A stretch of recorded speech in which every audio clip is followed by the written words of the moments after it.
Hello, my good people. Good morning, good afternoon, good evening, depending where you dey as you dey see this video. This is Onovo Media TV bringing this update to you as e dey hot. Katakata dey everywhere o. They say no peace for the wicked. Yes, everywhere now dey hot because Simon Ekpa have just announced that if government no do anything concerning Nnamdi Kanu, say there may be another 2 week sit at home. This one now come dey cause confusion everywhere. People come dey panic. Our governors dey come dey panic.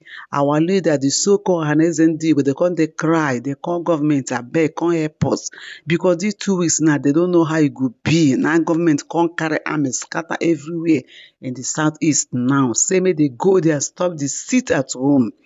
You see, nobody is talking about the reason why Simon Ekpa is announcing this. Nobody is talking about how to release Nnamdi Kanu. I know some of them, they even want him to remain there forever. But one man, this man is not from Southeast. This man is not an Igbo man. This man came out now and began to speak boldly and say, release Nnamdi Kanu if you want peace in the Southeast. He said this government should not consider who voted for them or who did not vote. This is not the issue right now. What we need in this country now is peace. So hear the man, watch the video, and tell me what you feel in the comment section. I don't think so. I think we need conversation, consultation, more than anything else. Listening to them, that it's no longer a question of force, no longer a question of kinetic energy. Kinetic means, but of course, non-kinetic. We are seeing a situation where mind is mattering more over matter.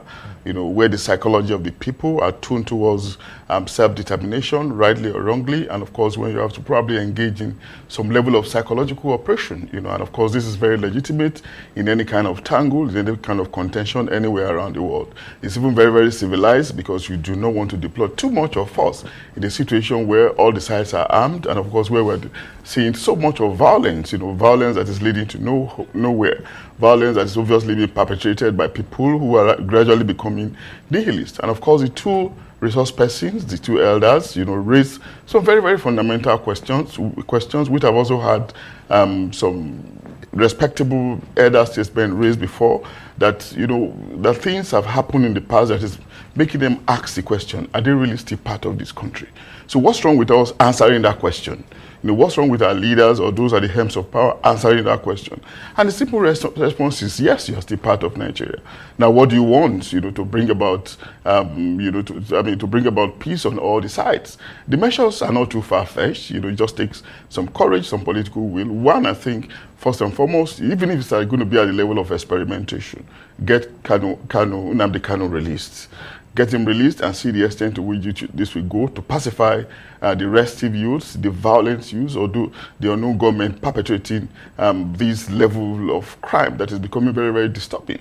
Yes, we keep saying that it is the people that are affected, the economy is being affected, but the Nigerian entity is also being affected because there's a level of interconnection, cross-cutting interaction that happen amongst all the sides. We cannot deny the fact that we are also being affected. So we can get into this conversation, release him, and after that, then look at some more fundamental issues, some subterranean issues that are deep-seated, question of exclusion, from national government. What's wrong with, forget about the voting pattern, the fact that they probably didn't vote for you, show some greater grace, include some more Igbo men in government, and of course, go beyond that as well, and think about the creation of more states in the place.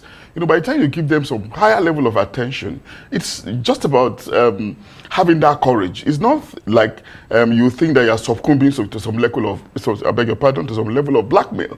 I think it is statesmanship, it is statecraft. And of course, nations around the world have embarked on different levels of moves, to assuage, complaining sections in the interest of nation building. Remember, in the past, we've talked about dot in the circle, we've talked about Biafra. People are beginning to imagine, a better nation, in an emerging state of Biafra. Rightly or wrongly, though, but again, you have to take step, systematic step to get them to think away from this direction. Because that's why I said it's a question of the mind now, not necessarily about matter.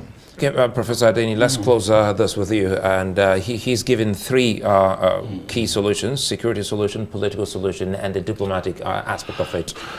Let us in more on the non-kinetic approach you spoke about. And he spoke about sensitizing the people, perhaps, that may work. You see, in a fragile, multi-ethnic society like ours, you continue to see an Abubakar Shekau coming up at some point, one time or the other. You continue to see an Nnamdi Kanu, and of course a Simon Ekpa. You may not be able to, exclude them at some point in the future.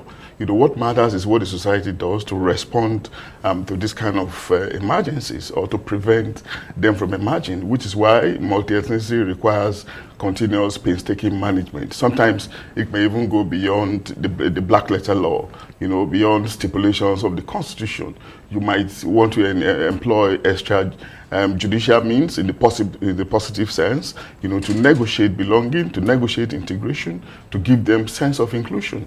And that's the point where I think we are getting to with the case of the Southeast. Yes, the law has been there. We know that our security agencies also have limitations, and they are undermanned. We are talking about increasing their number, the strength of our fighting forces. Where we're talking of them, we're also talking about declining resources. How do we accommodate that, to guarantee sustainability? All these problems are confronting us. At the same time, we need to deal with monstrous levels of non-state actors, troubling us as disturbing our peace, and of course threatening the economy of a nation at a time where we need some level of stability. So the point overall is that we just have to up the ante a little bit in the area of consultation, in the area of conversation. One of the resource persons said earlier that in the build-up to elections, they were able to talk to some people, and they permitted election. So if it could happen at some point, why don't we sustain it? Which means that these fellows are not spirits. They're watching us. They are listening. They are sensible. They know what they are doing. Why don't we engage more in psychological operation, dealing with their minds, trying to develop appropriate messages, coming from different angles, multi-level perspectives, so that we can all have some level of peace. Warfare is not always about kinetic. It's not always about having boots on the ground. Sometimes it's about negotiation.